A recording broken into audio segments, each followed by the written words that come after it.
Welcome back, everyone, to another weekly SlabStox Live here at 6 p.m. Eastern Time every Monday. Please join. We love to talk sports cards with you guys. Love seeing you in the live chat. And every week we bring a presentation with a bunch of questions that were asked by the audience. And if you're looking to ask a question for next week's live stream, go into the description of this video. There is a Google form to submit the question. It's super easy, and we just tally them up over the course of the week, and then come here on Mondays and talk about it with you all. So it's really fun. Nate, thanks for joining me again. Yeah. Always look forward to Mondays. Usually we've got a really good comment section, which Michael Brown, congratulations on the first comment in the comment section. Lakers roster is stacked. It's unfortunate. They just keep getting quality NBA players.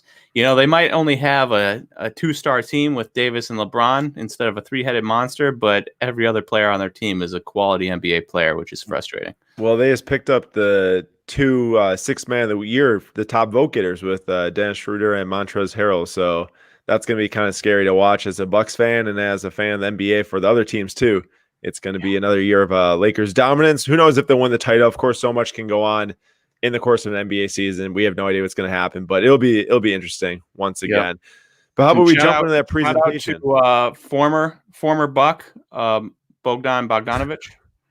He was a Buck for a solid 2 days, and it was the greatest moment of my life as a Bucks fan. Not specifically him, but him and Drew Holiday and Giannis and Chris, and then all that got torn away. I'll take Torrey Craig and Bobby Portis as hey, DJ Augustine as consolation prizes. At least we've got depth, but I was really hoping to make Coach Bud forced into not playing a 10-man bench in the playoffs. Oh my gosh, playing our starters. And now we're back to him probably playing a 10-man bench again, which is every team you watch that's good, they go like 7 or 8 deep, and that's it. Yeah. And hopefully, I was really hoping for that tide to turn. So let's get in here. Let's jump into this presentation. So much for us sulking about the Bucks. I'm sure they'll still be good, of course. First question from Goonie. Considering its meteor, Nate, say that word for me. I can't say it. Meteoric. There we go. Is that even a word? Isn't it? Yeah. Okay. I don't know if it's spelled right, but yeah, that's a word. I think that's why it's catching me. Rise over the last year, along with just about everything else. Do you think prime vintage basketball, 1957 to 1961 tops, 86 Fleer to 88 Fleer, 96 Chrome to 2003 Chrome type of stuff has room to grow over the next 5+ years? And if so, how high can it go? Do you foresee a day when 57 Russell sells for as much as 52 Mantles? So tackling the last part of this question, I got the values here on the screen for the 1957 tops, Bill Russell, and the 1952 tops, Mickey Mantle, which of course is one of the most popular and legendary sports cards of all time.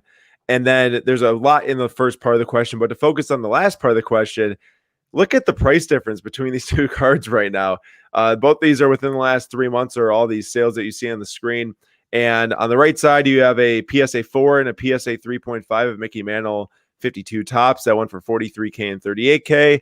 On the left, you have the 57 tops Bill Russell rookie, which a 3.5 sold for $6,200 and a 4 sold for $5,400. So kind of crazy there to see that 3.5, or is that 5.5?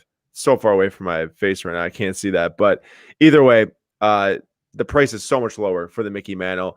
And if we're talking about can vintage basketball rise further over the next 5+ years, it definitely can. But talking, will Bill Russell sell for as much as Mickey Mantle someday?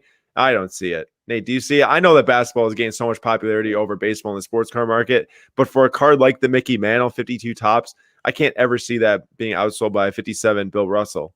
No, there's in basketball, right? Bill Russell is obviously a huge name because he has his 11 championships. But he's not like, when you're thinking of all-time greats, Bill Russell's not the number one name that pops into your head, or probably top 5, maybe top 5, but probably not top 5, right? If you're thinking all-time greats for baseball, Mickey Mantle is definitely a top 5 guy, along with Babe Ruth and Ted Williams, and now Barry Bonds, and probably now Mike Trout, Willie Mays, Hank Aaron. So, and even if I'm sure that people can start to debate all-time greats versus basketball and baseball and try to line up numbers and try to say stuff like that. But when it just comes to iconic card, there's been well over 50 years of 52 Mantle being an iconic card.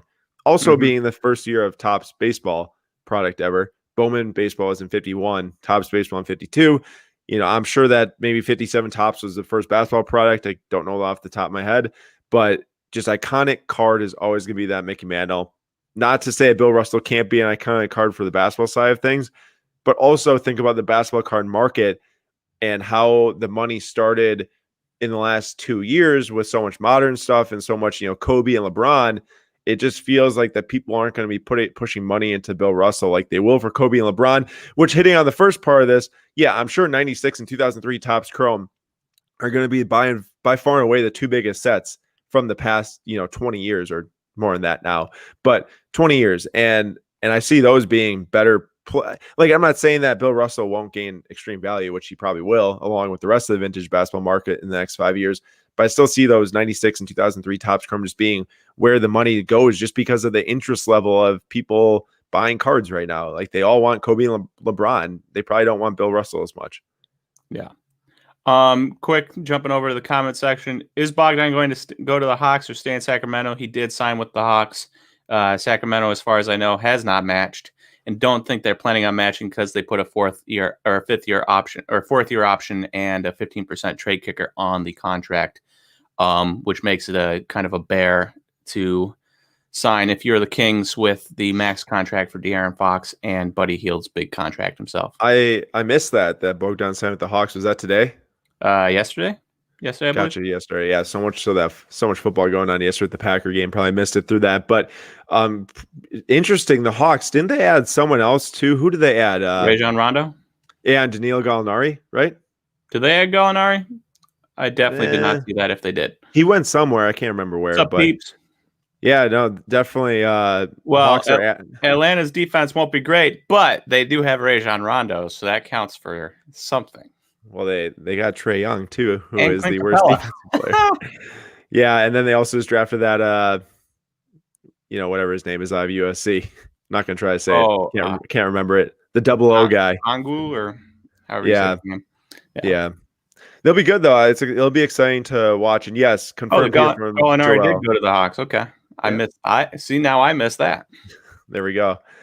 I want to buy a nice Aaron Rodgers rookie card, but most of them are so ugly. He's wearing a red shirt and some gym shorts in nearly all of them, which is 100% true, by the way. In his rookie cards, he's wearing almost that red jersey and some PE shorts in about every single rookie card. What are some of your favorite Rodgers cards that aren't over $2,000? So if you're wondering about one that is over $2,000 that does have him in his jersey and normal jersey and pants and, game apparel, Bowman Chrome autograph numbered out of 199. They're so scarce. BGS 9.5s are definitely going to run over like 4 or 5K. And then also the Contenders rookie auto, which is going to be even more expensive than that in a high grade. So not really going to get those for under 2K. But I was thinking, so I knew that 2006 Topps Chrome featured him in his first Topps or Bowman Chrome card outside the autograph. So the Bowman Chrome auto has him in his normal game apparel. The Bowman Chrome rookie does not. But the 2006 Topps Chrome second year card actually has him in his Packer uniform, of course. And the black refractor number of 199 looks awesome. I love the black refractors from Topps Chrome. Especially and PSA 10s have border. Yeah, it just meshes really well. And PSA 10s have ranged between 550 and 1,000 over the last 2 months, which, of course, that's a huge range. What happens with these scarce cards is if Rodgers has a huge game, collector wants to get their hands on a buy it now of a rare card like this one, they'll hit that $1,000 buy it now. But either way, under $2,000, one of my one of the nicer looking cards, close to a rookie card in his full uniform that isn't like insanely expensive, like exquisite Contenders auto or Bowman Chrome auto. But other than that, you can find just about Rodgers, gold Prizm, select Prizms, all that gold, like really rare modern stuff in almost any of the sets from recent years. And we have a follow-up here from the same question asker is, for 2014 flawless or immaculate, what are some good cards to look into? I'm confused with all the different variations, patches, autos. Which ones hold their value? So there is a lot of different stuff going on with immaculate and flawless in football cards. And 2014, I'm not exactly sure why that was the year that was picked. Potentially reason is that, it might have been the first immaculate and flawless release for football. That might be why. I can't think. Actually, that for sure is why. There wasn't There was no 2012 Immaculate Russell Wilson or anything, but I picked Davante Adams. Now, clearly, wide receivers are not really where you want to be spending your money if you're going for straight ROI and mitigating risk. And honestly, I would even go as far as saying football cards aren't where you want to be spending your money if you're trying to mitigate risk. We just saw Joe Burrow go down with a terrible knee injury this week, ACL, MCL, potentially more structural damage to the knee. So definitely so much risk going on in football. Even Patrick Mahomes last season when he got injured, prices went down a ton. Congrats to those that bought. But right here, just to focus on the question at hand, I picked Davante Adams because we're huge Packer fans. And the one on the left is the flawless autograph numbered out of 10, the gold version. And that is like the true rookie auto from the set. So if you think of national treasures, like the rookie patch auto numbered out of 99 is a true rookie auto. Now, granted, yes, this is a parallel numbered out of 10, but the exact card in the set would be like the true rookie auto. The one on the right is an insert. It says inscriptions on it. In the bottom, you can see there right above where it says Davante Adams. And that's an insert numbered out of 5. And it's sold for less than the gold numbered out of 10. I guess it's a BGS 8.5 also, so that definitely has a factor into it. But I would say the one on the left is one that more people would want, myself included, if I were to be collecting Davante Adams flawless autos, which I have in the past. Back when I was in high school, I'd collect a ton of Davante Adams cards. Long gone, long gone. But really, really cool cards. And if you're looking into it for that reason, this would be my answer. But I'd also say maybe not the best place to park your money if you're going for ROI. If you're collecting, of course, do what you want in that matter. More power to you. Quickly jumping over to the comment section before I answer that next. You can go to the next question. It's fine. Yep. Buy Tatis now or wait. Never a bad time. MLB Bubba or ML Bubba, MLB Ubba. I don't know. Uba. If you're if you watch Vikings on the History Channel, Uba. Buy Tatis now or wait. Never a bad time to buy Tatis in my mind. He's about $150, $140, $150 PSA 10. If they go down, I don't see them going much lower than 140, maybe 135 by the time January rolls around, but I can't see him much lower than that, if at all. So definitely there. And then also Peeps says the story of Giannis getting drafted, 3-part podcast is great. If anyone hasn't heard it, it is. It's really good. Go on to Spotify or Apple and look up the Woj podcast for Adrian Wojnarowski. And he has a 3-part series for the draft for Giannis, and talks a lot about how the Hawks were going to get him, but the Hawks picked 16th, and they were like, took him on visits and this and that, and you can listen to it. But amazing podcast. Aaron, you should also listen to it when you're doing like your links or something. Throw that on. It's about an hour. Extremely good. Will do. Speaking of Peeps, look at this question from Peeps. Oh, look at that. All right, let's answer it. Can anyone, Nate, ? Suss out why there's 2 first Bowman Chrome prospect cards, one 2017 BCP 119 and one 2018 BCP 152 for Nationals infielder Luis Garcia. Have you noticed this with other players? Yes, as you can see, Casey Mize. Now, this is a little bit of a separate scenario in that Casey Mize has his 2018 Bowman draft card right here, and then 2019 Bowman Mega Boxes cards had the first. If you zoom in on that, you can see it. But his 2019 Bowman autos that he had do not have firsts. Even though they're the same card, it's only the Mojos that got the firsts. As for Luis Garcia, I don't exactly know why they did it there. Every card he has from 2017 and 2018 have firsts, including the autos. The only thing I could think of is maybe it's because Luis Garcia of the Phillies also had a 2018 first Bowman card, and maybe they just got confused and put first on both. But I don't really have a reasoning, and Casey Mize is the only guy I could come up with off the top of my head. I don't know of any others. Aaron, do you? Oh, there were a few over the years that were either missing it or was a situation like this, not offhand, that I would just be able to shoot on that. Generally what happens is you see some autos that lack the first Bowman logo when they should have it and stuff. But either way, I couldn't exactly tell you why Topps does it. Clearly you can figure out which one is first by the year that's made and generally roll with that. I would imagine that the reason why Luis Garcia accidentally has a first Bowman logo on it is because his first autograph was in that 2018 set. And then they probably accidentally left the first on there for the non-auto, but then also why are you putting on there for the auto if other players in the set? You got other guys like Luis Urias from that year that has a first Bowman previous year and then an auto, but no first. Yeah, exactly. So they just completely messed up with Garcia here, of course. But Yeah. yeah, interesting. And before moving on to more questions, first off, thank you all for watching. If you are watching, please hit that like button. It does help us get this video out to more people to join the live, to talk in the comments, and to get more discussion going on sports cards, and then also to address some questions in the live chat. Chris, thank you for leaving your first comment. I see that. And any of you that are in the comments, please interact with each other. It helps us a lot to get more questions answered if you all are talking with each other too. But since Fox signed the max contract, what will the price of a De'Aaron Fox base Prizm PSA 10 be? Will it go over 300? So right now, I think that they're around 250 to 275. I haven't looked for a couple days, so that number is evading me. But like when it comes down to players signing max contracts, extensions to stay with their team, I feel like it does create a little bit of a short-term buzz around guys. I'd say like most notably Jason Tatum and Donovan Mitchell, of the guys this year signing their contracts, probably does more for their long-term collectors and investors, because those fans of those teams know that they'll stay there. Those teams are really good, the Jazz and the Celtics. I think that matters more. When it comes to Fox, I also feel like he has more left to prove. Amazing player, of course, so much skill, so much potential. The Kings are not nearly at the level of the Jazz or the Celtics. So there's a lot to be desired there, I feel. So to take it to $300, we'll either have to see more time between now and the season starting, because there's a chance there'll be 300 by the time that the season starts with the way that the basketball market's going now. Or we'll have to see him obviously improve his game or do more to make people want to buy his cards during the season. And that's how I see that. Yeah. Hey, quick comment up top from Michael Brown. Can't think of an NBA team that had a bigger offseason than the Thunder, trading everyone with a heartbeat except for SGA for a bunch of first-round picks. I saw somewhere that if, and this is a big if, all of the protections are hit on these picks, which includes like top 20 protected for the Warriors, which I don't know, is Steph Curry and Kelly Oubre and Andrew Wiggins enough to carry the Warriors into the playoffs in a crowded West? With James Wiseman, I don't know. Probably. How high they'll go, they might end up below that 20th pick.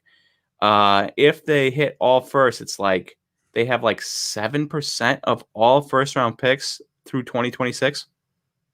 Something like that. That's crazy. Yeah. I don't know if that's factual. I just saw it on a tweet, but that would be insane.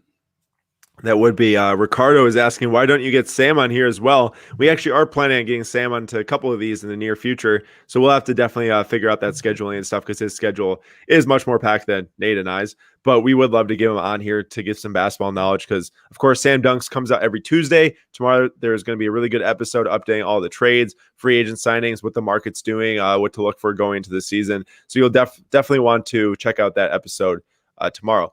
And Ziggy says, thank you, Aaron and Nate. Of course, we love doing this. It's a pleasure to be here. We just love talking about sports cards, honestly. And YouTube Live is definitely the best way for us to do it. And also, shout out to Joel R. Hey, guys. So happy to finally have made a live video. Timing always odd for me, as I'm in Australia. So hey. I can't even imagine what time it is in Australia right now. And it's probably the 24th of November. For sure, it's the 24th of November. I got to imagine it's early. So yeah. I appreciate you being here. Yeah, thank you so much for joining. All right, here we go. We got a soccer question. With Mbappe cards still declining, is now a good time to pick up his 2016 Panini Foot Sticker PSA 9, as this is now under $1,000. This past summer, the soccer market started to spike right after basketball did, so maybe we can expect another spike with the NBA season a month away.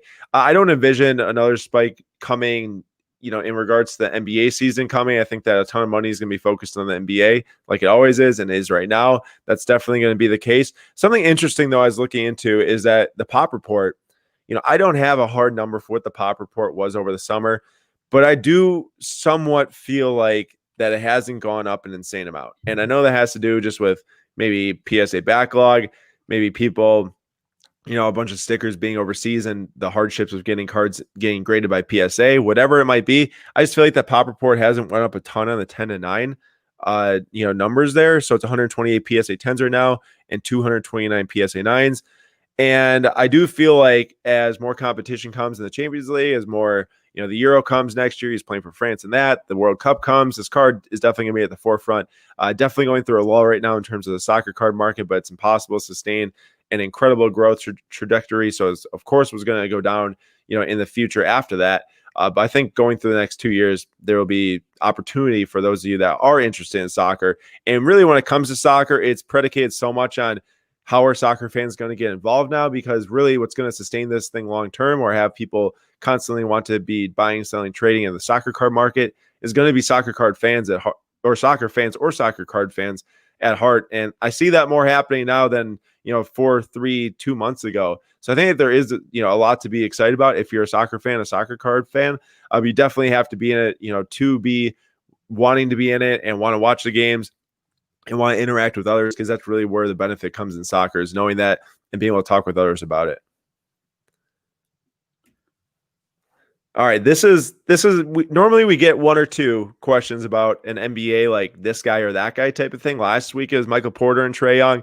This week there's a question: who is a bigger injury risk for their career, Zion or MPJ? Well, first off, Nate and I, neither of us are doctors or anything. There is a guy on Instagram called SportsCard PT. If you go and look him up on Instagram, I know he's written articles on MPJ, and I'm sure he has one on Zion from back when he injured his knee going into the bubble, or even after the draft.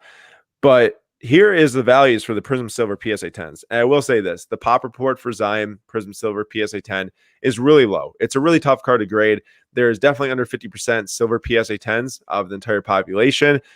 And now also the value is high because it's Zion. It's 2019 Prizm. That for a lot of people, and I said this last year too when Prizm was coming out, that I really felt like the 2019 Prizm was going to be like maybe my 2012 Prizm, or someone else who was growing up during my age, or who first got involved in basketball cards because of 2012 Prizm, which actually happened to be why I started getting involved in basketball cards.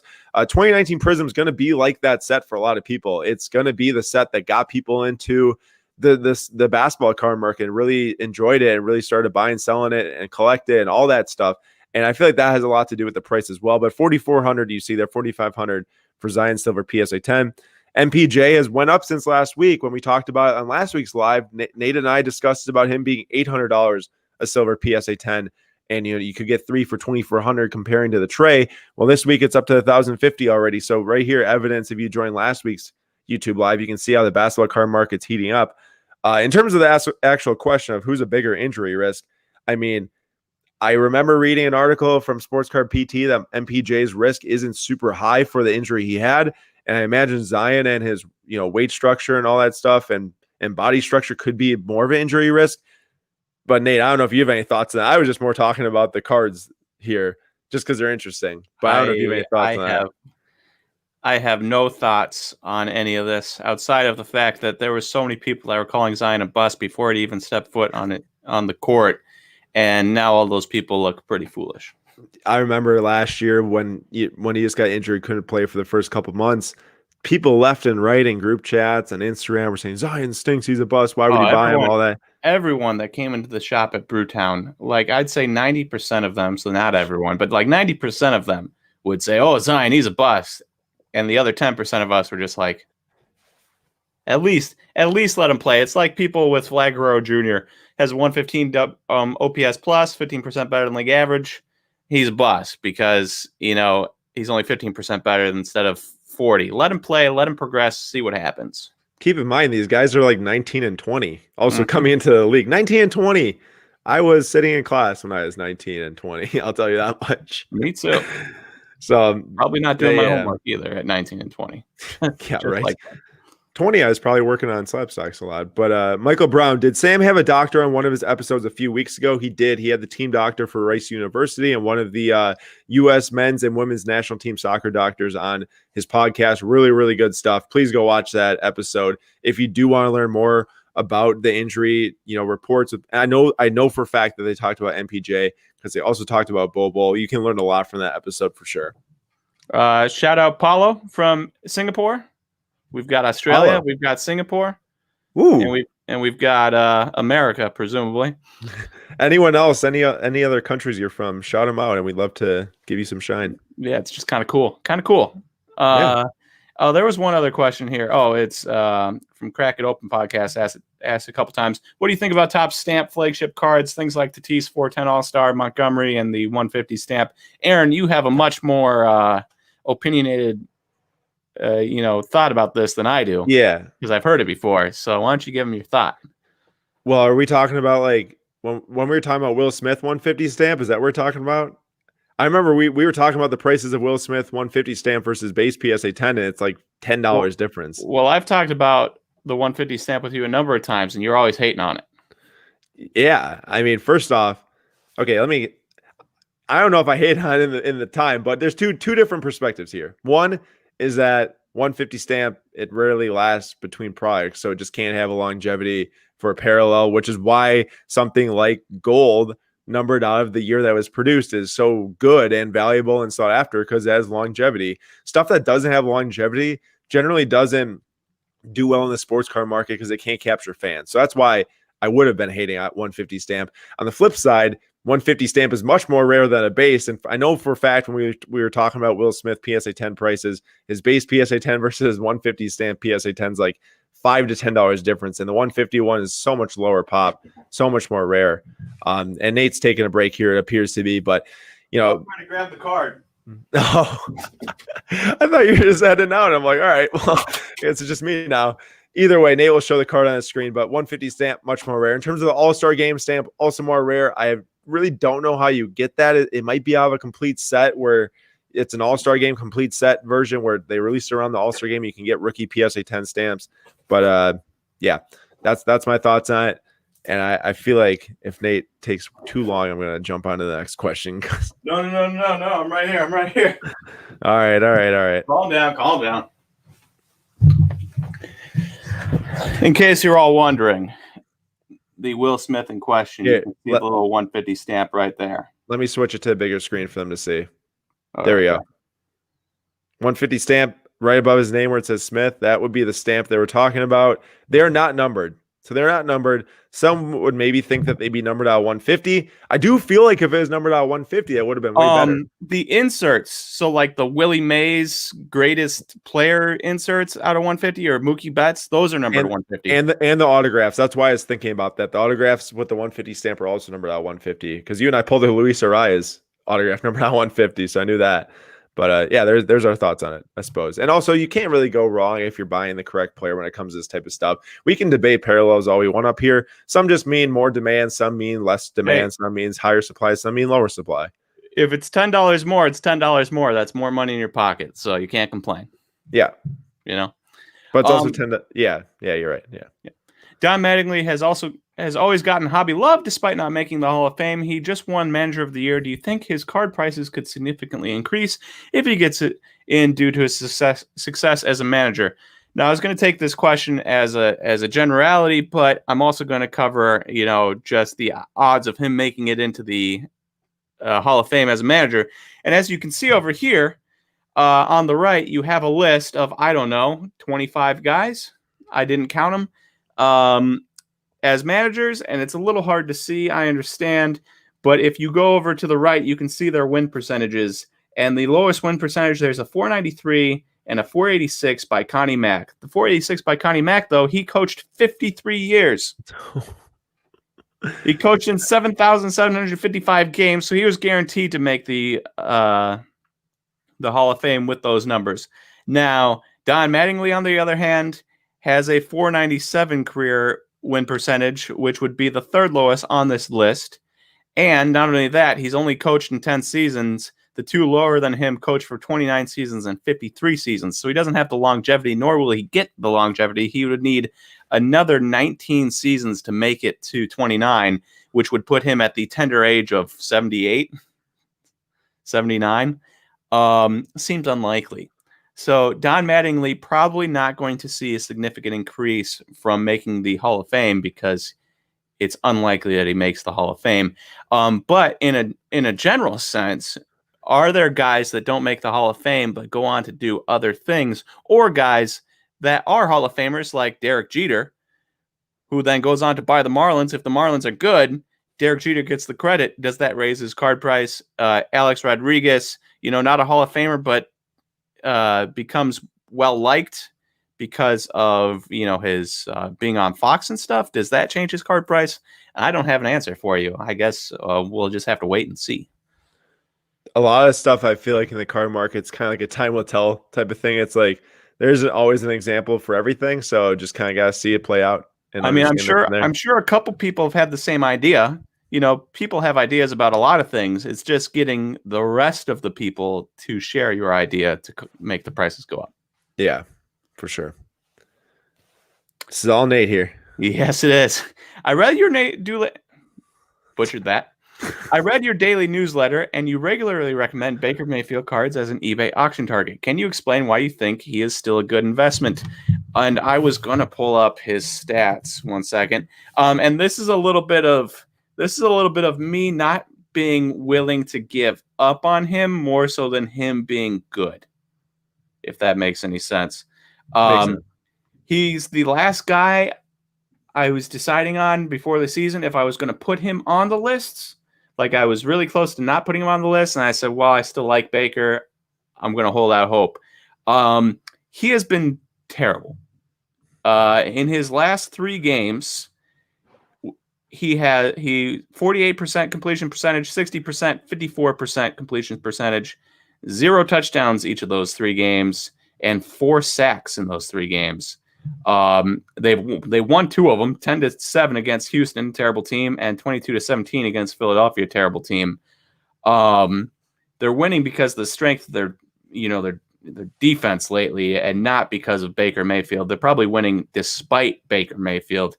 So you are it's very Mike T. That's a good question. Why am I putting him in there?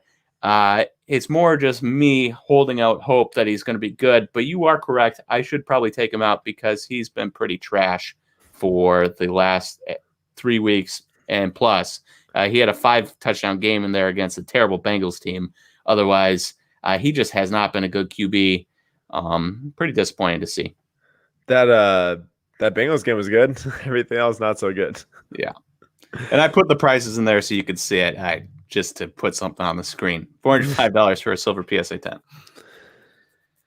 Yeesh, how many questions do I got in a row? I know. Hey, a lot for you this week. Last week there's like none. This week you got like 10. That's true. For modern rookie baseball cards, what is the best brand to purchase? Topps Chrome, Topps Update. Well, I lumped Topps Update and Topps into the same thing because it's basically the same thing. It's just a continuation of Topps Series 1, Topps Series 2. Topps Update is all just Topps Flagship. For whoever asked this question, they didn't put a name. Now the question is, I took Eloy Jimenez because I always take like Fernando Tatis or Juan Soto or Ronald Acuna, and I wanted to take a different name. Yes, Aaron. But do you know what Tatis and Soto's chromes and base do? Yeah, they're very. Soto's chromes are more expensive. Dude, they've switched. They've switched. Significantly Soto's chromes are for sure more expensive. And Tatis's chromes are like $30 more. Yeah. Now, you can see the prices here. The Topps Series 2 is on top, and that is $65 November 19th, and that's shipped. The Chrome on the bottom here, $43 if we round up a little bit, and that's November 22nd, or $53. So, a $12 difference between the Series 2 and Chrome. Aaron, can you go to the next slide? Sure thing.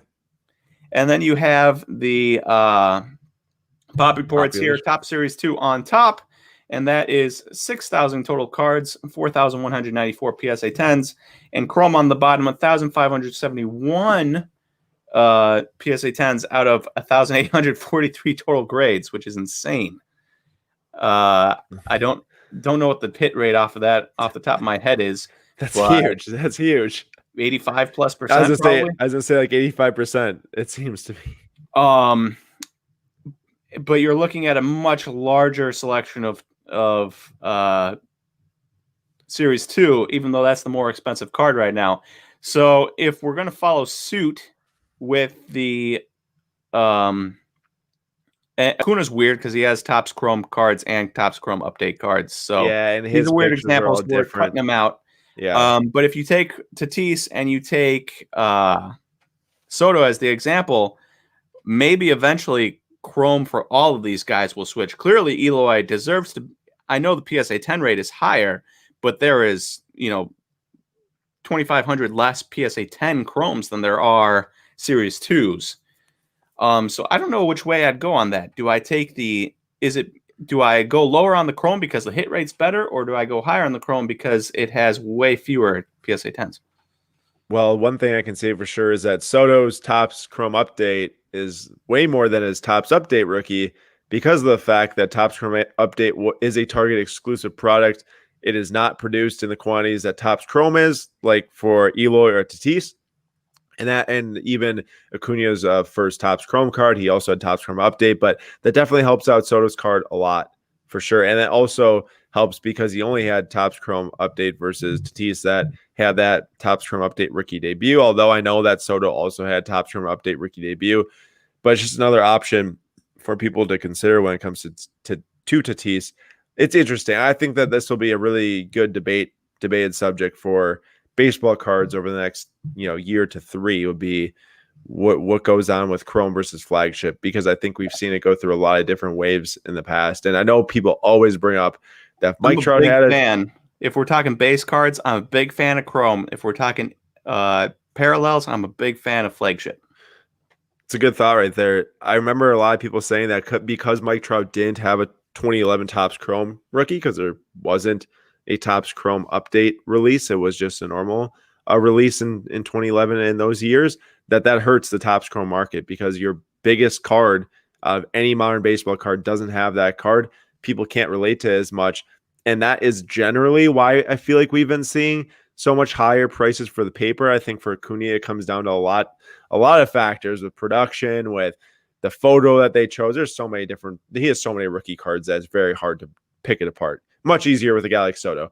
But I think that's what we're seeing with all these different releases and cards. And also, thank you to the 100 viewers here right now. Please hit that like button if you can. Helps us get more people in here to discuss sports cards, and we're very excited to do that today. And also, Eric left you a nice comment there. Yes, thank you, Eric. I enjoyed doing the episode. It ran a little bit longer than I was expecting, 45 minutes, but I've got nothing but good feedback or positive feedback, so I appreciate everyone that sent positive feedback. And if you want to send along more ideas with your positive feedback, that'd be great, because I sometimes struggle in the off season with coming up with podcast ideas. Luke Green asks, what should I sell my Eloy Jimenez PSA 10 Top Series 2 for? Ethan Hartman says 85 on the dot, and that's probably a pretty fair. I might go a little lower just because I worry about him becoming a DH long-term and long-term prices. But I definitely think anything 70 and above is definitely a sell for me. I do think he's going to lead the league in home runs a number of years in the AL. All right. Pete's Junk Treasure, first time watching. Love the live. Thank you all very much. Or thank you, Pete, for watching. Thank you all who are here for watching too. We really appreciate that. And our normal YouTube videos too. We definitely appreciate that as well. While modern base cards can be good short-term investments, they may not be good long-term due to volatility and population. Does the same rule apply to base cards of GOATs, where they may have multiple base rookies? Examples would be guys like Kobe, LeBron, and Brady. Are their base rookies good long-term investments, or should we only stick to numbered or refractor rookies of those guys? Well, I will say this. If you stick to numbered or refractor rookies of Kobe, LeBron, Trout, and Brady, you're going to be spending a lot of money, a ton of money, like so much money that you could build multiple houses with it, most likely, because here are the base rookie prices for Kobe, base rookie PSA 10 prices, Topps Chrome sale right there. That is with greening on it. As you can see, Kobe's kind of looking like the Hulk there.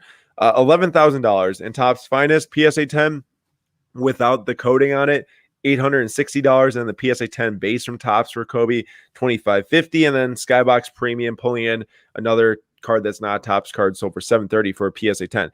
So I suppose my answer here is that back in those days, 1995 to 2003, there were way less, or 1996, I should say, for Kobe, there were way less options when it came to cards. Now, yes, for Kobe, there were actually quite a bit of options if you think about it. Like, he had a lot of those different offshoot releases and stuff. But compared to today, I feel as if there was less cards that people would actually want to buy, I suppose, compared to today. And I think that helps a lot of people get their hands on rookies for sure. And also helps, the long-term projection on these base PSA 10s or base PSA 9s or 8s, whatever you can afford, whatever grade. I think that these are all great investments for any of the GOATs. I don't think that we're going to run into any situation where we'll be like, dang, there's like a 15, 16,000 Luka Doncic PSA 10 population, or maybe even 20,000 someday. These cards are going to be very hard to find in 10s anymore. I think we're going to see good, stable up and down prices over the next 3-5 years, especially given how people come into the market, money goes, or dollars go up, they can go down, whatever you want to talk about when it comes to the market moving. But in terms of the question, I think that they're totally fine investments for these. a quick comment on base cards in general. After looking at these prices, and I know it's not the same thing, but somebody asked me a couple of weeks ago if they should sell their Fernando Tatis Topps Chrome rookie because it wasn't going to PSA 10. They thought it would PSA 9, so they didn't send it in. And I was like, I wouldn't sell it. The benefit between $50 and potentially having one of these cards in the future, not the same scenario because there's probably going to be a billion Topps Chrome PSA 10s of Fernando Tatis, but if it's between $50 now and potentially you just hold on to it, put it in a box and don't look at it, and you get $500 later, please just hold on to your base cards of guys that look like absolute stars. Wander Franco first Bowmans, even if it's not going to get a PSA 10, just hold on to that bad boy. You don't need $30 right now. Let it sit. Let it mature. Let's also think that PSA 9s are going to mature even further than base non-graded. So maybe even grade up as a 9 if you can. Those are going to for sure appreciate more as time goes on. People are going to want that PSA slab. That happens so much in cards now. And Dex Flow is asking, Aaron, what is your favorite item on the Popeyes menu? I've eaten there a couple times. I really like their just a normal chicken strip. Chicken tenders. Dude, the chicken strip basket, man. What else are you going to get there? Some fried chicken on a bone? I ain't eating that. That's trash. Yeah. Oh, that's trash. Oh. Dude, you gotta get this. Rule number 1, never ask Aaron his fast food takes, okay? Do not do it. Terrible takes. He goes to Culver's, and if you don't know what Culver's is, it's a burger and custard place in Wisconsin. Delicious, amazing, nutritious, some say. Cheese curds. They just tells himself that. World's greatest burgers, and Aaron goes into the place with the world's greatest burgers and comes out with chicken tenders. Hey, word on the street. Word on the street says that Nate also does that now. Nate also does that now, mainly because burgers make him sick, and all beef actually makes him sick, except for beef from Taco Bell, which is a little bit concerning because it's not real beef. Hey, there was a question here that we should really answer, though. I don't want to butcher his name. Mangesh, I'm gonna guess. How do you send in questions for them? Does Nate and Aaron check these chats or somewhere else? We do check the chats, but the best way to send in questions, Aaron, is through the description of this video. We have the link at the very top of the description for every single week for next week's live stream. And yes, we do check the chat. We are talking right now about Popeye's chicken and Culver's and such, but we, majority of our time is spent on this slideshow we produce and we create for each week because we can get the most in-depth answers. But we will go through and talk about some of the live chats, mostly if they're pertaining to what we're talking about. Sometimes there's something that might, entice us to answer it, but this is generally the way we answer these questions, and you'll get the best response. That's for sure. Hey, I'm just gonna say this: I wasn't very impressed by the Popeyes chicken sandwich. I've never had it. The regular and the spicy. I thought the spicy was better than the regular, but there's no chance I would drive all the way to Popeyes and I would have had to pass up a Chick-fil-A to get to Popeyes. No chance I would do that. I would just go to Chick-fil-A. Chick-fil-A is probably my favorite fast food restaurant. Spicy chicken deluxe every time with the Chick-fil-A sauce. Just can't beat it. You can't beat it. We might need that for dinner. All right.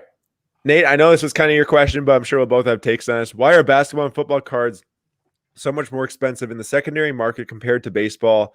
I feel as if wait. Whoa! Don't steal my. Wait. I'm not answering. I'm just gonna say I feel as if this question is almost geared towards sealed boxes before you begin. Oh, okay.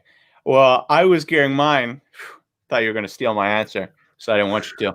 I was gonna gear mine towards how like in basketball, right? 5 guys on a court. You get one really good player on your team, and you can make the playoffs, unless you're Karl-Anthony Towns, apparently. Yeah, unfortunately.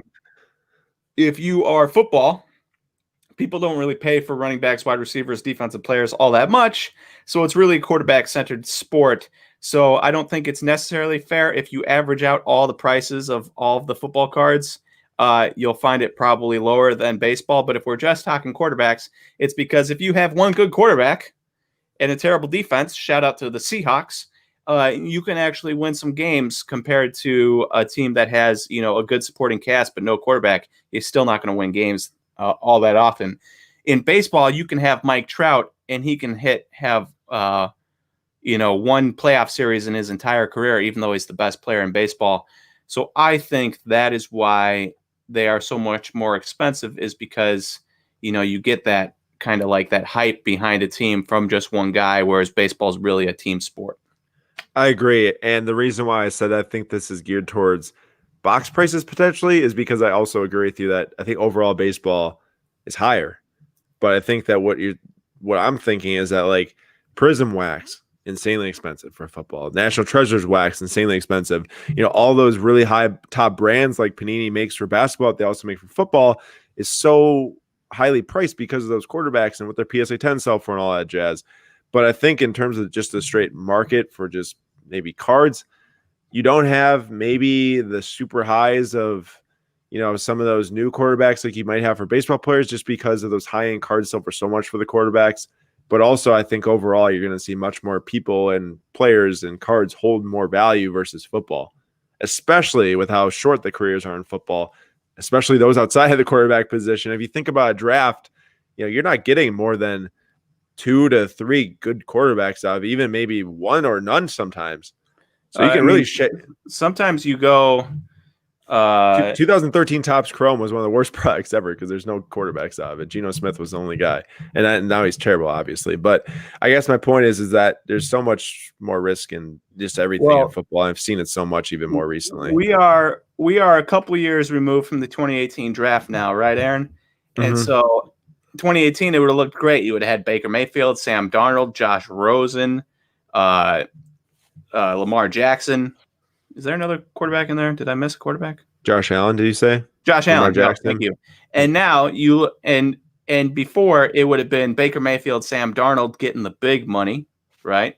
Mm-hmm. And now you look at it and it is Lamar Jackson's kind of trending backwards. Josh Allen's trending up, and the rest of them are just, whoa, especially Josh Rosen. So even if you have a big quarterback class, a couple years removed, you're lucky to have one good guy out of that class. Yeah, which makes like 2004 when you have Big Ben and Phillip Rivers and Eli Manning all that much more impressive. Yeah, and if you think about it, this 2020 class with Joe Burrow, Justin Herbert, and Tua, and even before Burrow got injured yesterday, which is unfortunate, what does it look like 3 years from now? Are all three as good as they are now? How everyone thinks that they're amazing right now? Well, Justin Herbert's a stud. Okay, I know that. I'm not saying that he's not going to be. I'm just saying, how rare it is to get 3 great quarterbacks out of a draft. We'll see. Because I think that a lot of people thought we'd have 4 or 5 great quarterbacks out of that 2018 draft, and that clearly didn't pan out. Yep. Though they do have an MVP. Zach Jacobs says you'll need to come out to California and get In-N-Out.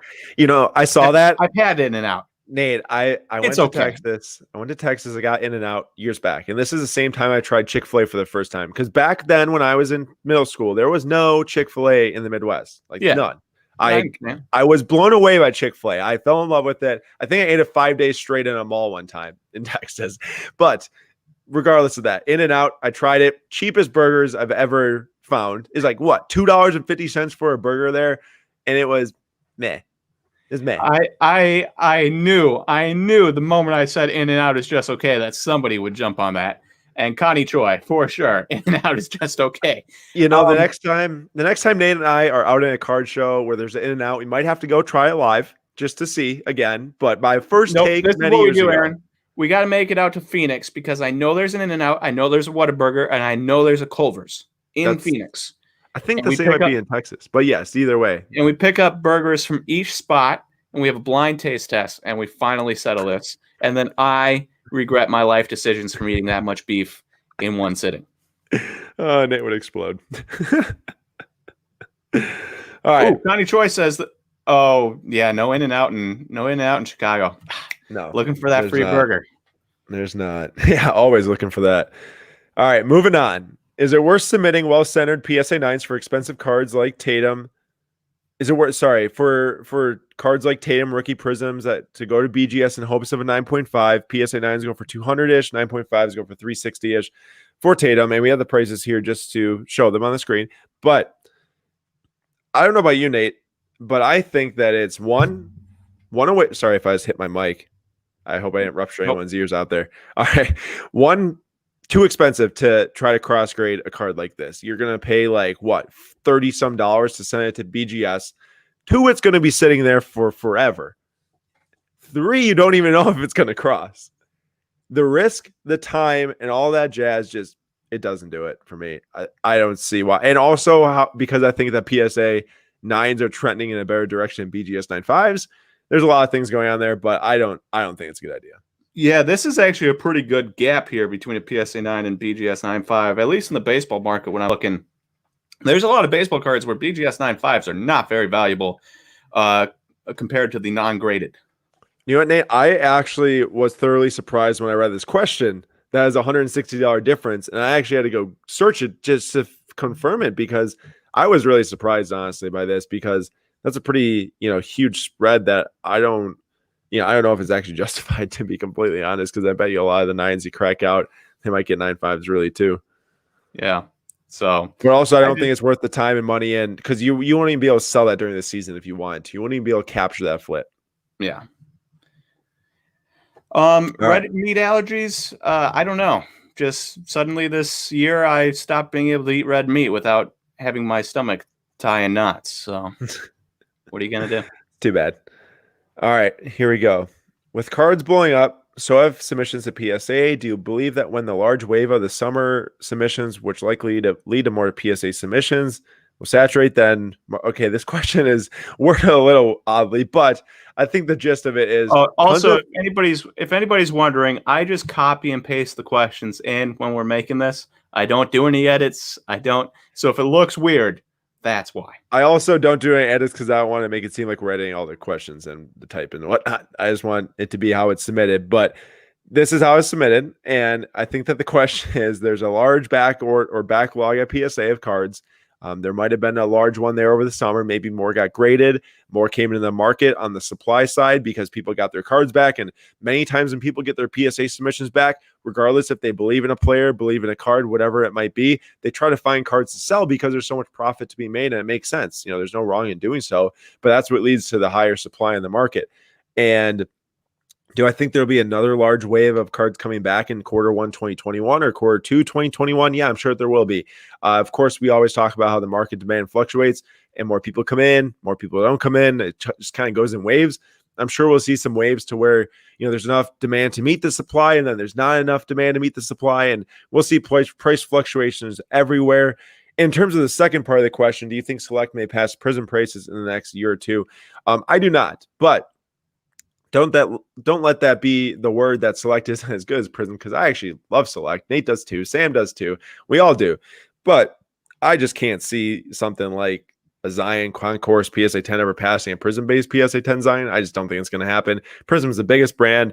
It's the most sought after card. Select might look the best and might have the best parallels. They might have the rarest base cards, whatever you want to call it. But I just don't see the brand getting taken over for Prizm. But I do believe that Select is, a great collector set, or even maybe a great investment set for some of you out there. However you want to chop it up. I love the set myself. It's just personal opinion, of course. It doesn't apply to everyone. I know so many people out there like Optic over Select. I like Select over Optic. It's really a personal opinion. Things to don't take my personal opinion as it's what you have to do. Make some opinions on yourself with the pop report, the market values, how they look, how you enjoy them, all that stuff. Oh, Michael Brown coming in hot with the super chat once again. Thank you for that $5 super chat. Which is the best pie for Thanksgiving and why is it apple pie? He answers the question for us. Nate, what's the best pie for Thanksgiving? None. Pie is trash. I will say myself, I'm not like a super huge fan of pie, which is, I love pumpkin and pumpkin spice flavored stuff. Like literally really? I'll find, dude, want to know I've been eating it for breakfast recently? Pumpkin flavored life?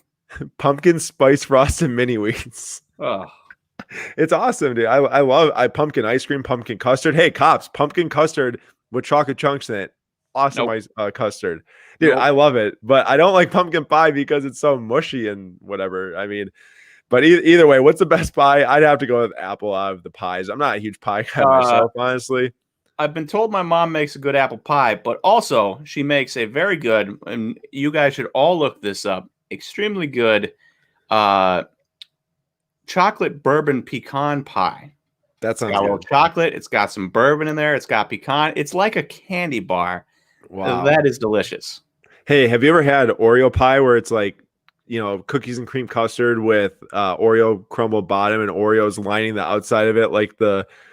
That's pretty special too. That's one of my favorites. Well, everyone, if you get anything from this live stream, look up chocolate bourbon pecan pie and make that for Thanksgiving in 2 days. You will not be disappointed. I guarantee it. You will not be disappointed.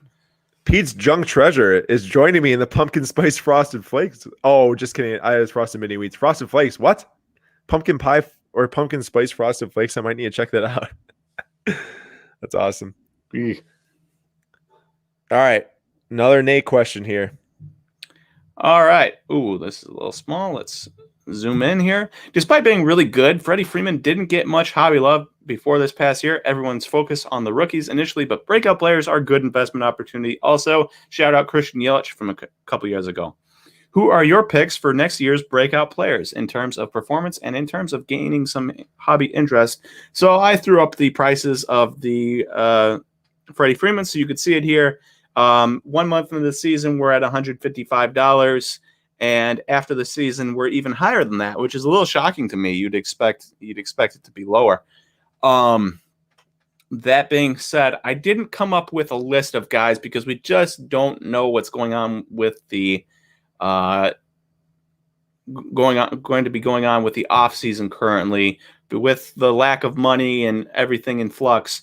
There's a couple ways you could approach this. You could either, I would never be able to call a Freddie Freeman breakout over what Freddie Freeman's already done because he's been amazing, right? And he didn't change parks or anything.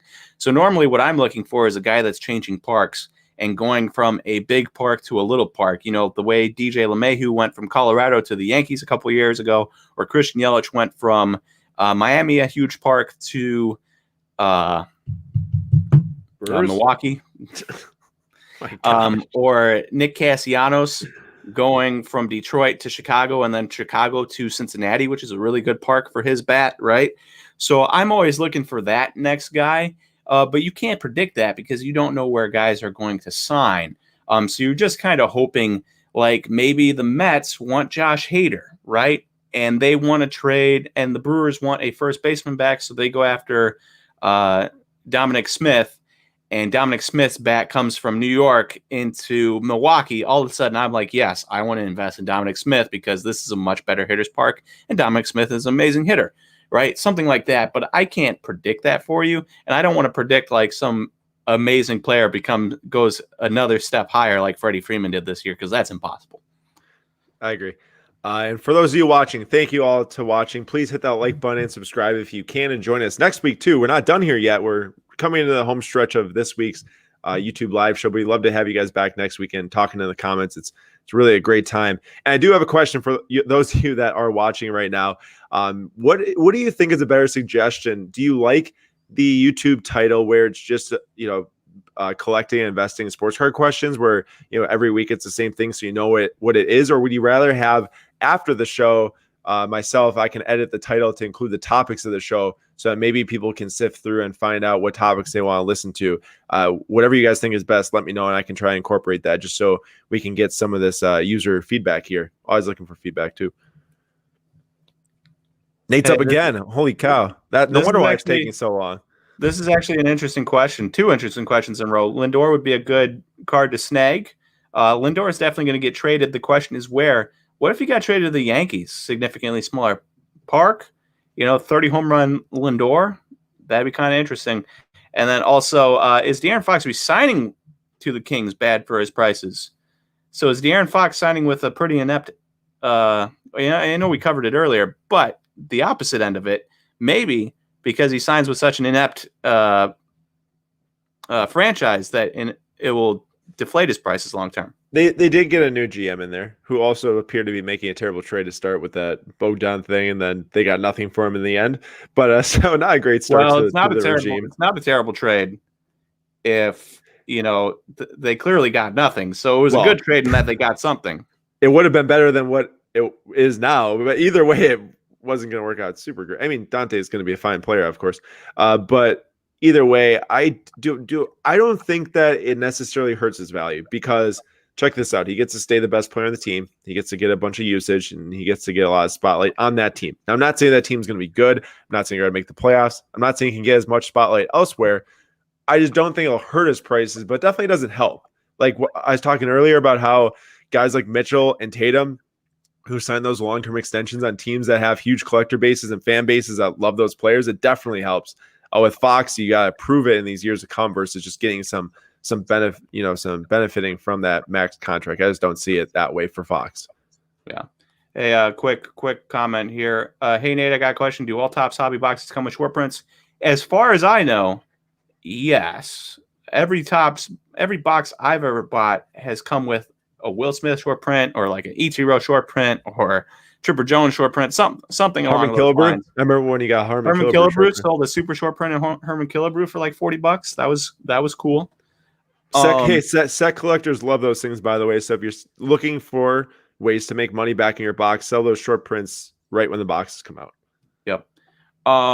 As for colored, I've noticed that you always get a black in jumbo hobby Topps boxes. You don't always get a black in just regular Topps hobby. So, fun little fact there. Nice. All right, on to my question. With a lot of hype surrounding Wander Franco in the baseball card market, what's his potential upside and floor? And does he have the potential to be the face of baseball? I'm hearing he could be a better hitter than Juan Soto. Everyone do yourself a favor and look up Wander Franco on Twitter. Go to Twitter right now. Look up Wander Franco. It should be the first video on the top section. At least it was for me. And it's a video of him hitting an inside pitch for a home run. Very quick hands. Very nice to see. It's stuff like that you just don't see out of shortstops very often. And he's doing it at the tender age of 20 now, 19, 20. He lost a full season because of this thing, or else I think he'd have been in the majors last year. But we pulled up some prices. Bowman Chrome rookie PSA 10, $1,400, and we've got his Fangraphs ratings: 80 future hit, 60 future power, 60 future speed, 55 field, 60 throw. So if you're looking at those, that is a top of the line bat control with plus power, plus speed, and an above average fielder with a great arm. That is a 5-tool player right there, through and through. Can he be the face of baseball? Baseball is changing because we have now, social media and stuff where you can be on the Rays and still be a star. Randy Arozarena. You can be on the A's. You can be on the Brewers. You don't have to be in a huge market to be a star anymore because of social media. But, the Rays are still the Rays. And I just don't know if somebody on the Rays can be the face of baseball when they have a fan base that puts 12,000 people in the seats every game, and they just don't show up. So I don't know if he could ever become the face of baseball, but his upside is the best player in baseball, and his floor, maybe they overestimate this hit tool, and there goes some of that game power, but his floor is probably a borderline all-star with his defense, speed, and everything else he's got going on. That would be the very floor, a 280, 20 home run type of guy. That would be the floor for him, I believe. I'm looking at the last part here. I'm hearing he could be a better hitter than Juan Soto. Juan Soto is one of the best, or probably the best young hitter in baseball. So we're literally looking at like honestly, at this point, you could probably say he's the best hitter in baseball. You got Mike Trout, obviously, but Mike Trout has defense and speed on his side. Pure hitting standpoint, yeah, that's what I'm talking about. It really might be Juan Soto. Yeah. Hey, we love him here, of course. Oh my, more baseball. Let me see if we can get a basketball or something. All right, we're gonna go back to the baseball one so we can get some more diverse discussion here. So this would be from Ziggy. Ziggy is live here in the chat, I believe. Thanks so much for asking the question. I always appreciate these questions. What do you think about Prizm football prices and products? Are you buying first off the line Prizm football? How do I buy Fanatics, Prizm Blasters, and Megas? I am not buying any of this, if you're wondering. But first off the line, Prizm football does come out tomorrow. So this is good timing for the live stream to happen the day before, because I did want to talk about this in some capacity, and it's good timing for it right now. So it's starting at $2,000 as the Dutch auction, the start price. and it goes down incrementally a little bit from there until it reaches the floor of 400, or it sells up beforehand. I saw some people in the chat right here discussing a sellout between 1800 and 2000, which would be very fast. To be completely honest, I am surprised that they did not start this out higher. We saw Panini start National Treasures basketball at 30K. I'm surprised that they didn't start this at like 3K or 3,500 or something. But, they did start at 2,000. I'm sure it will sell out pretty fast. We have seen how these first off the line products of the big brands react with all the breaking cultures out there now. People trying to invest in sealed boxes, hold them, all that stuff. Last year, I remember, Nate, I bought 8 or 4 first off the line premium edition 2019 Prizm boxes for $150 or something each last year when Prizm came out. And I think I sold them on eBay because I want to get my money out just for what I paid for them, because there's no market there to start. There's like no market. Those things went up to like $800 some. I even offered them to Rory for market price and he didn't take them. So there's really no market for those to start. But clearly box prices have changed. Wax has changed in the last year. I do think these will sell out very close to $2,000, probably between $1,500 and $2,000.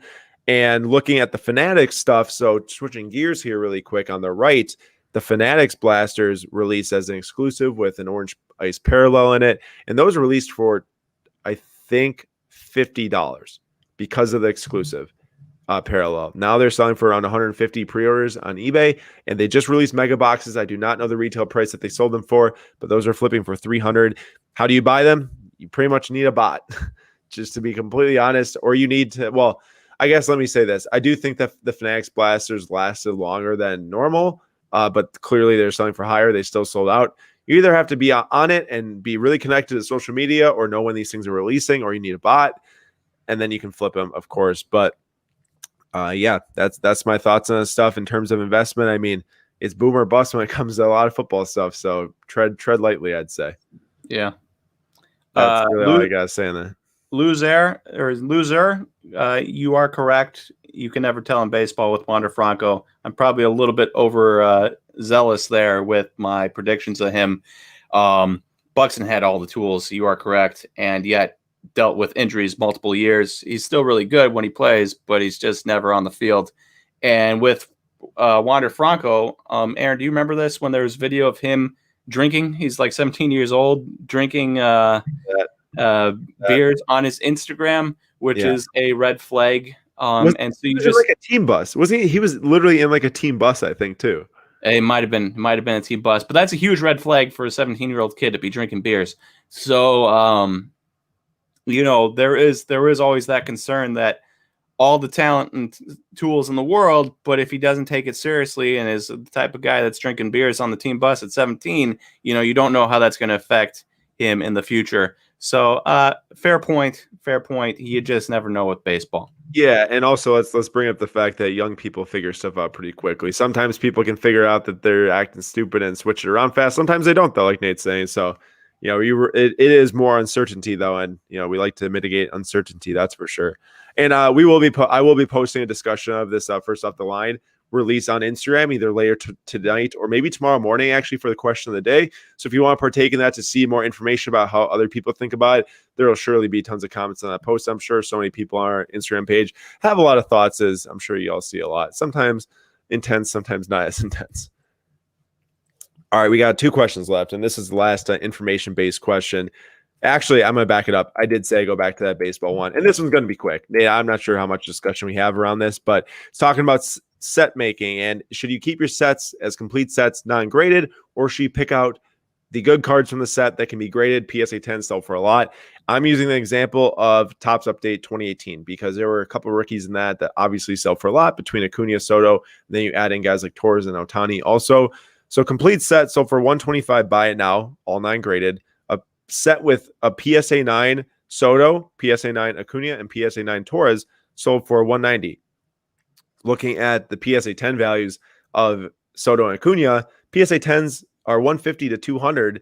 And if you have sets that have 10 potential Acuna or Sotos, or even sometimes Torres and Ohtani, if they're playing well, grade those because it will dramatically increase the value of your set. And I don't know if people out there don't want to buy complete sets when you have to loosely handle 2 cards, like 2 PSA slabs with your complete set.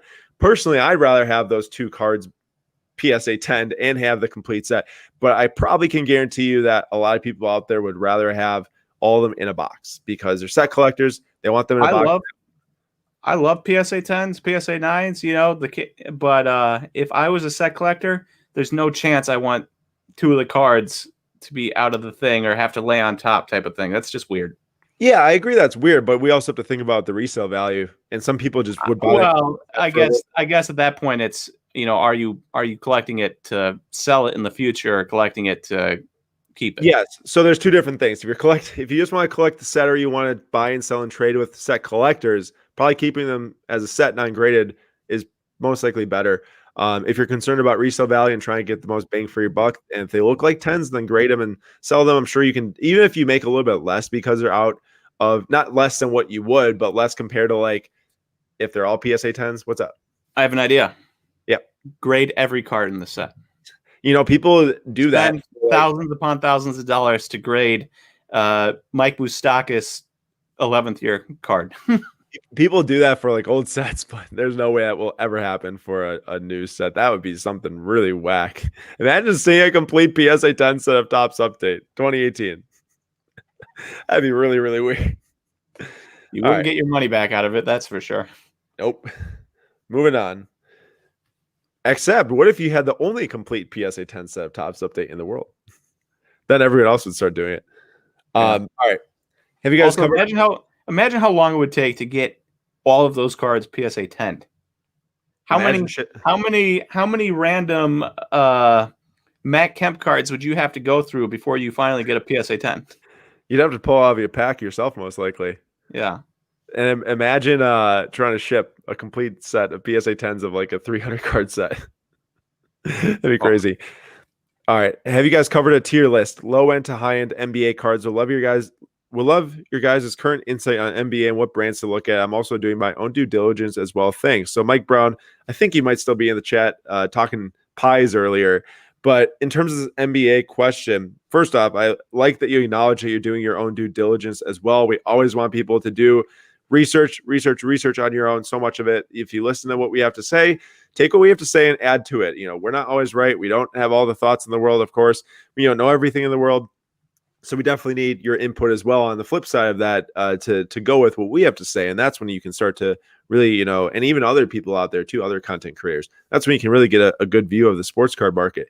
But just to answer this question briefly, because I have put out videos breaking down different basketball sets, either if it was in the SlabStox 101 videos or if it was in the big 50-minute like parallel breakdown for Prizm Select Optic and then the autograph brands. But just really quick, if I were to tier one low tier, one mid tier, and one high end set for NBA, I would say Hoops would be the low tier set to chase after.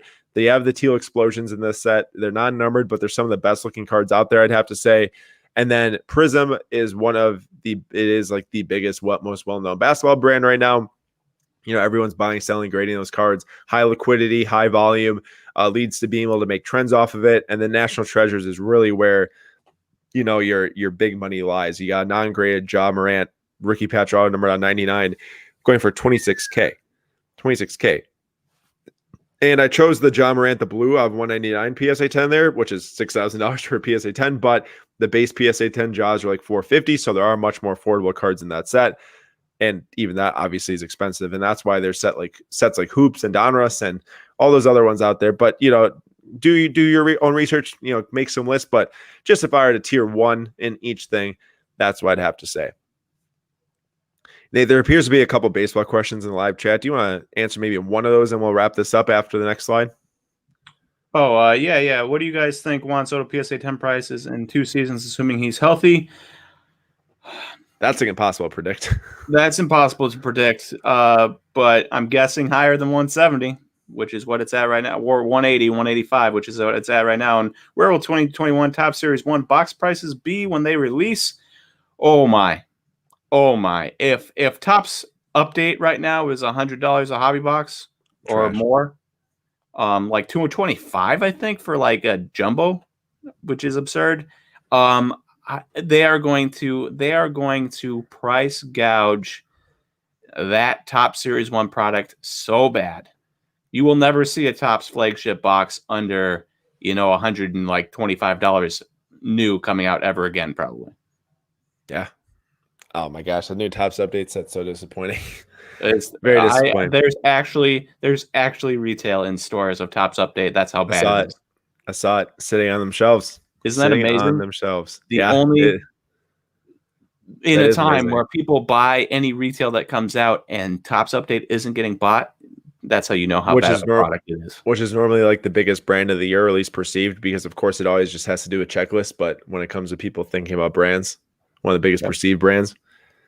Crazy. All right, wrapping it up here.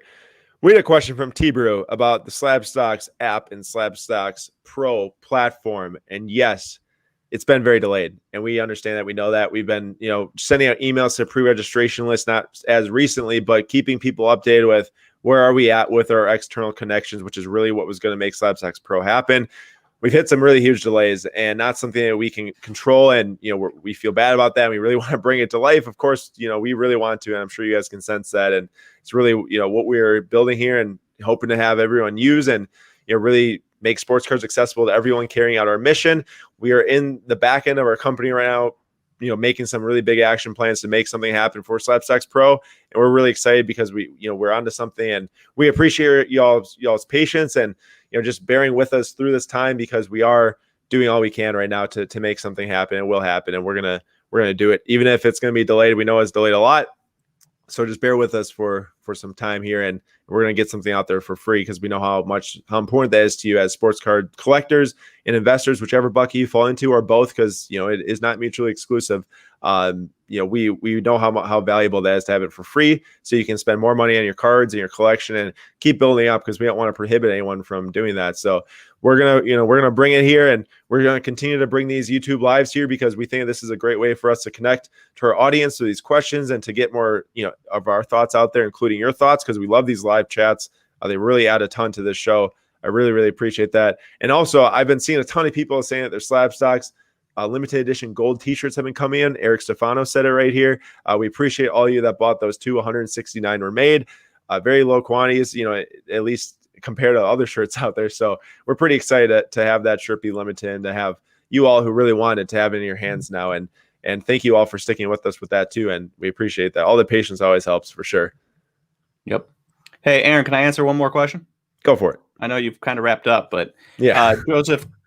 Joseph Correnti, can you give a recent example of how one of you zigged while everyone zagged when it comes to a solid investment? It seems like everyone follows big influencers, what big influencers are doing, and not asking why. And that is a very good point, is that a lot of people, and this goes with everything in life, not just sports card investments. If some major platform is doing it, I'm going to do it, right? Good enough for me, without really doing any research in the background.